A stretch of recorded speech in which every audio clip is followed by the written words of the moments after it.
Hi guys, welcome to my channel. If you're new here, my name is Kyra, and here on this channel we love makeup. But we're really interested in real makeup for real life and real people.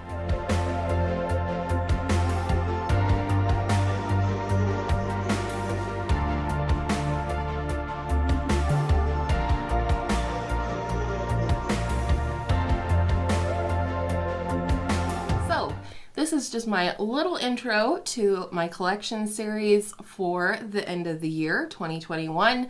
I do this about twice a year where I take stock of my collection, I share it with you, what's new, what's still here, what's going.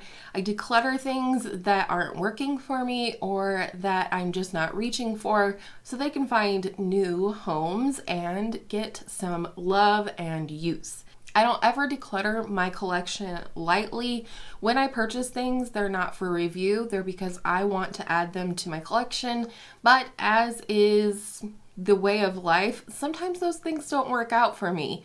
And because of that, I want to do the due diligence and give them to a new home where they can be loved. And I share my collection with you not in a way of bragging or anything like that. It is more so that you could see my collection, make any requests in case there are videos you might like to see with my collection in the future, and also as kind of a video diary for myself to look through my collection through the years that I've been here on YouTube. So I hope you guys will enjoy each and every one of these collection videos. I know that these type of videos do tend to bring in some new folks, and if you are new here, I hope you'll enjoy today's video, find it helpful or entertaining, and if you do, I hope you'll give it a thumbs up and consider subscribing before you leave. Then we can see each other in my next video, and I hope all of your makeup days are absolutely beautiful makeup days. Let's get into today's collection video. All right, here we are with my primers. And right off the bat, I can tell you that I'm going to let go of the e.l.f. Matte Putty Primer.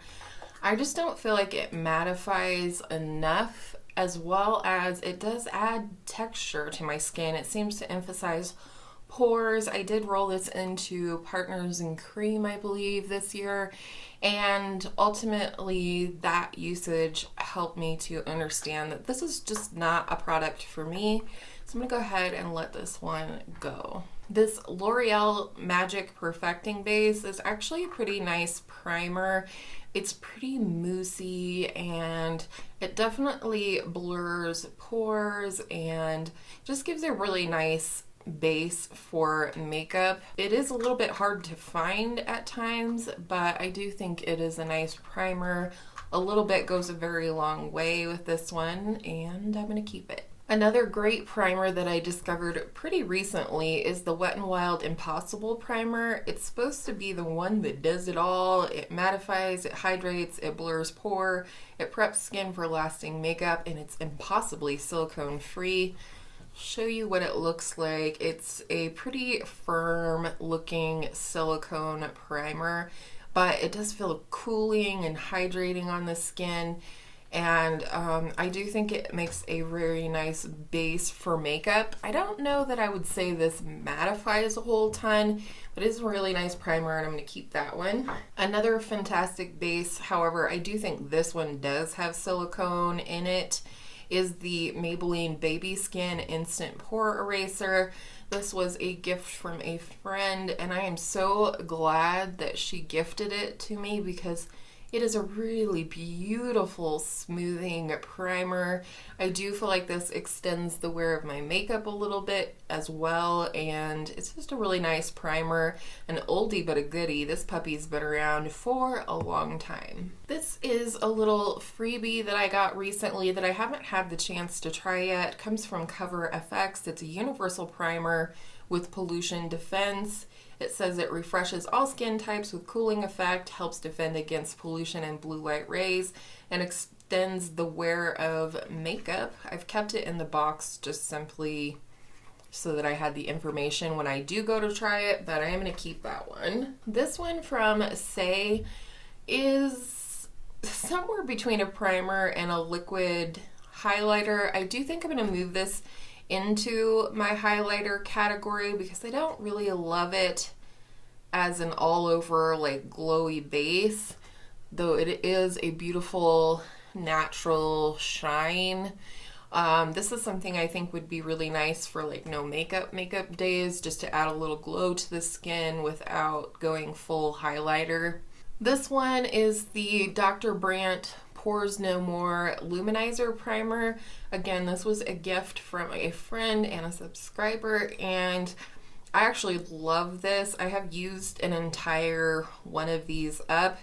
It does remind me a little bit of the Becca Backlight Primer in that it is quite glowy, not quite as glowy, but it also has a smoothing property to it, and I just really like it. It's a great primer, and I do recommend it. This one from e.l.f., oof, I know it has to be expired by now, so I'm very tempted. I think that I should probably let this one go.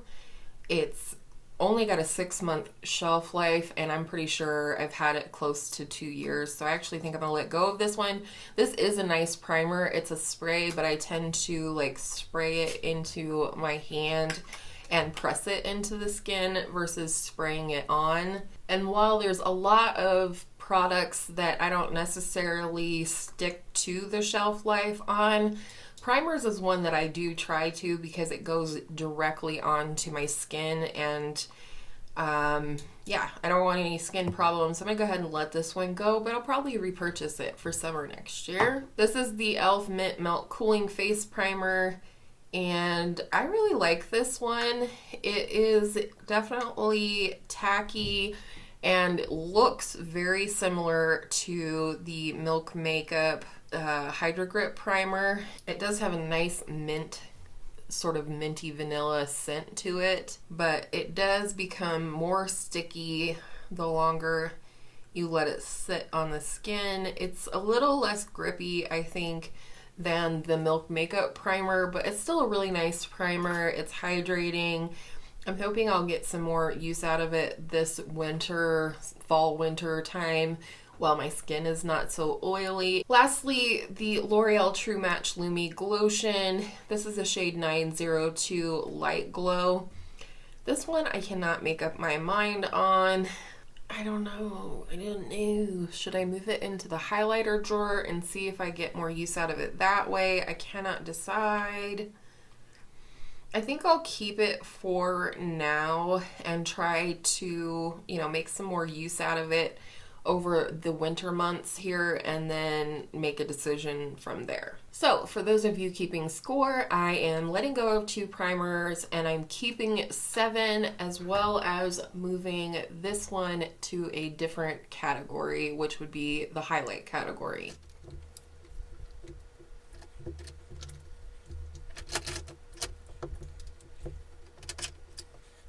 Okay, I decided to split up the foundations between affordable and more high-end foundations. Let's go ahead and start with this. This is the e.l.f. Mix to Match Adjuster, and this is just a little something that I keep to add a drop or two to a foundation or what have you that is a little bit too light for me. You can see that a little bit of this goes a very long way.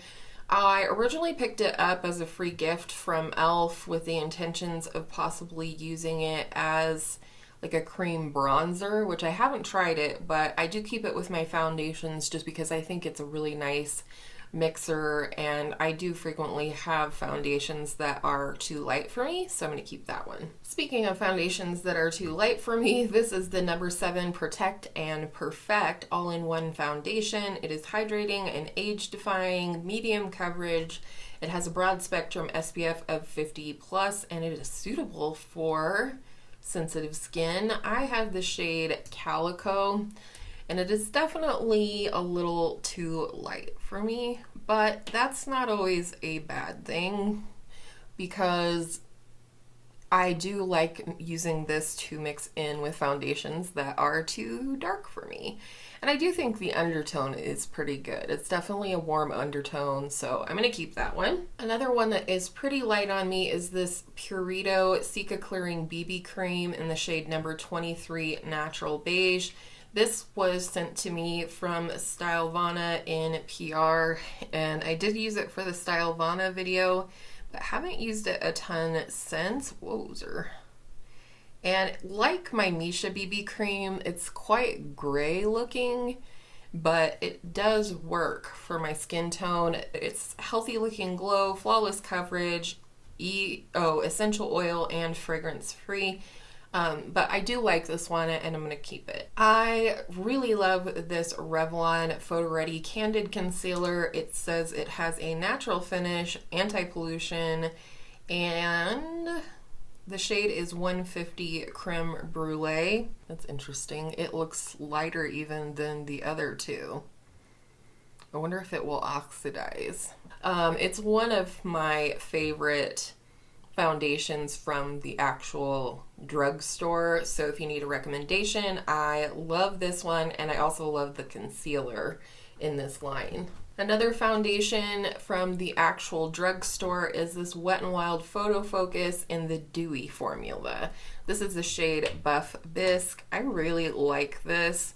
I typically go at this one a lot like I would a BB cream or something like that I would rub in with my hands or my fingers. It's really nice. Nice natural finish. I mean, it says dewy, but I think, it looks pretty natural, especially once I powder everything. So look how gray that Purito one looks now. Another one from the drugstore that I am still testing is this L'Oreal Infallible up to 24-hour fresh wear. I have the shade 445 Vanilla. This was a recommendation from Mandy Lee, and I love her channel. Her foundation recommendations tend to be pretty spot on for me. So I'm definitely keeping this one. It's in my Shop My Stash for November. Yes, I'm pre-filming. I'd like to take the month of December off as much as possible, but it is a really nice foundation. Let's go ahead and do the ColourPop Pretty Fresh Hyaluronic Acid Tinted Moisturizer. I have the shade Light 6W, and I really enjoy this one. This is a really beautiful formula. It's really nice actually seeing all of these swatched together like this, because I can see which ones are going to be better for my skin at this time of year.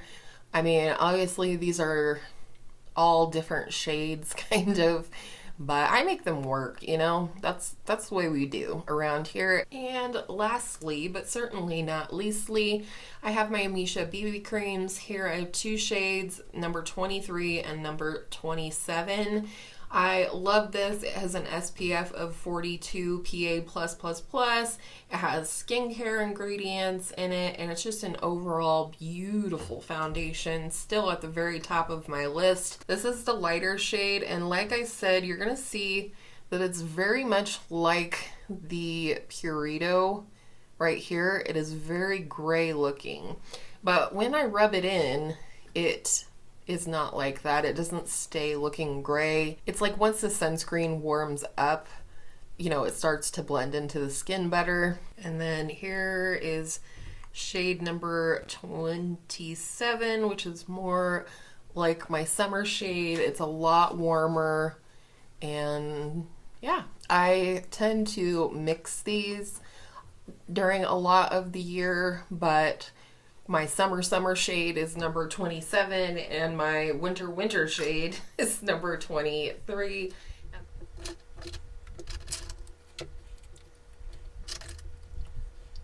Okay, here we are with my high-end foundations. I can tell you right off the bat, I'm not getting rid of any of these sample sizes, but I will swatch them for you for reference. This is the NARS Soft Matte Complete Foundation. I got the shade Fiji. This is definitely full coverage, relatively matte, and I just really like it, if I'm being honest. It's a nice option to keep on hand. It's a really beautiful foundation. If you're having a crap skin day or what have you, like, this is going to cover all of your sins. It's going to be long wearing, and I really like it. If I was ever in need for a more full coverage foundation, again, this is definitely one I would consider purchasing, so I'm going to keep that. Another very full coverage foundation is this Charlotte Tilbury Flawless Foundation, Stay All Day and Night. I have the shade 4 Neutral. I do like this one quite a bit. It's a little lighter than the NARS one, as far as I can tell. Yes, just slightly. They're pretty close, actually. This is great for an event or something like that where I really need a long-lasting makeup. It's not something that I need on the everyday, which is why I keep these samples. They're nice to have around, but I don't need a lot. And next we have the Lancome Tanti Doll Ultra Wear Broad Spectrum SPF 15, and I have the shade 310 Bisque. This is newer to me, but I did really enjoy it the one time that I wore it on camera. There's not a ton in here, so I don't want to waste it. It is a little bit more pink or peachy than my other foundations, but I do make it work, and especially when I am more pale, the more neutral or even peachy tones tend to work better for me. So I am going to keep this. It's just a little sample. I've always wanted to try this foundation, and especially once I tried the coordinating concealer, which I love very much. When I saw this up as a promotion on Sephora, I went ahead and scooped it up in the best shade I could find. So things like this are not hard to finish, and I'm going to keep it. And then we have this one from YSL. It's their Bare Look Tint, and I have the shade NU2. And this is, again, very new to me. It's very light coverage, definitely dewy. Not sure if this was something that I would like ever repurchase or anything, but it is a nice texture. It's almost reminds me of the Bare Minerals, more like a gel texture, which isn't always the best thing for my skin, but this one is nice and it worked when I used it the one time. So I am going to go ahead and just keep it and probably just use it up. So those were the 4 samples right here. I'm going to go ahead and wipe these swatches off so we have room for the rest. This is the Rare Beauty foundation. I forget the exact name. I did get this from Octoly. I really wanted to try it in my shade, but all the shades that were even remotely close to mine were sold out. So I thought I would try this either as a cream bronzer or as something to add to foundations that are too light for me. However, this is so pigmented. Like, there's just no way I would be able to control this to use it as a mixer or as a cream bronzer situation. So I am unfortunately going to go ahead and let this one go. It's also very, very warm, so I don't know. I just don't think this is a good fit for me. The formula, I don't know. I don't think it's something, honestly, that I would love. When I swatch it out, it sets down pretty quickly, and those types of products tend to emphasize texture on my skin. You know, as it is, you can kind of see the dryness on the back of my hand, so I'm going to let this one go. Long story short. Not so short.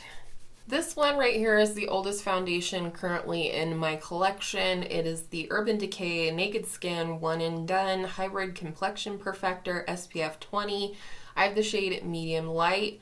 Unfortunately, this one is discontinued, but I've always called this sort of like a more matte version of a BB cream. It's not dewy, and it does, you know, play nicely with more oily skin types. Unfortunately, you can't get it anymore, which is why I am panning it. Plus, it's old, like I said. But hopefully, you know, Urban Decay comes back out with something similar to this. I would really love that. Next, we have one that I haven't used for quite some time. This is Clinique's Even Better Makeup. SPF 15, it evens and corrects, and I have the shade WN16 Buff. And I really liked this when I first got it. I got this for free from Ulta as like a diamond gift type thing. So I was like, okay, yeah, sure, why not? I'll try it. It's a really nice shade match for me.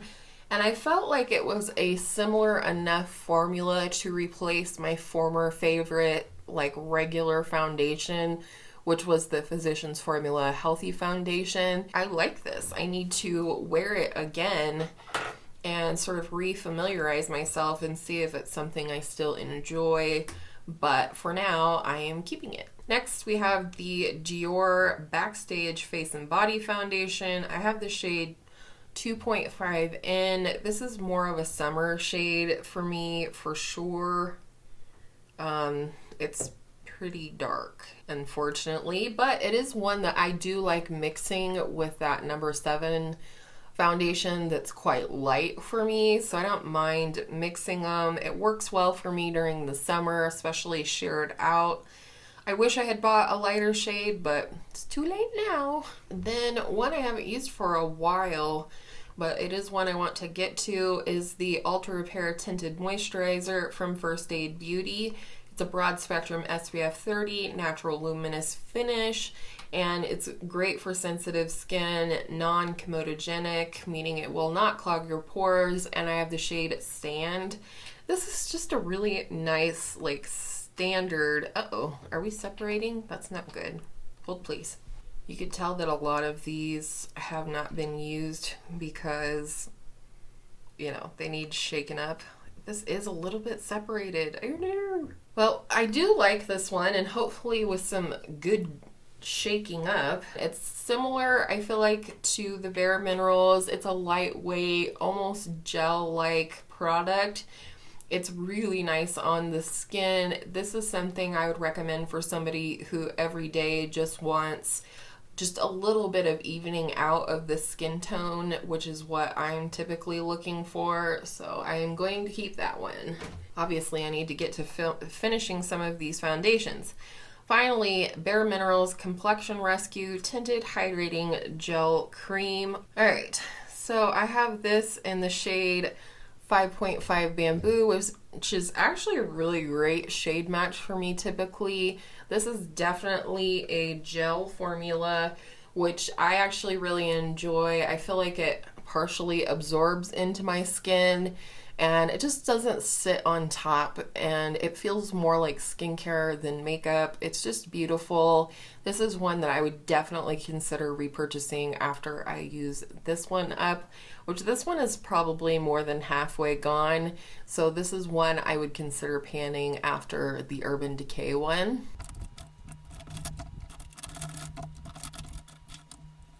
So for those of you keeping track, I'm decluttering this one product from Rare Beauty, and I have one color adjusting product, and I'm keeping 17 foundations. I really need to get my butt moving on these in the new year and get some of these finished up, rotate through them a little bit better, and yeah. I hope you guys enjoyed this collection video. I really love filming these, sharing with you what I have, sharing with you the things that I'm getting rid of, swatching things out, and just having a great time.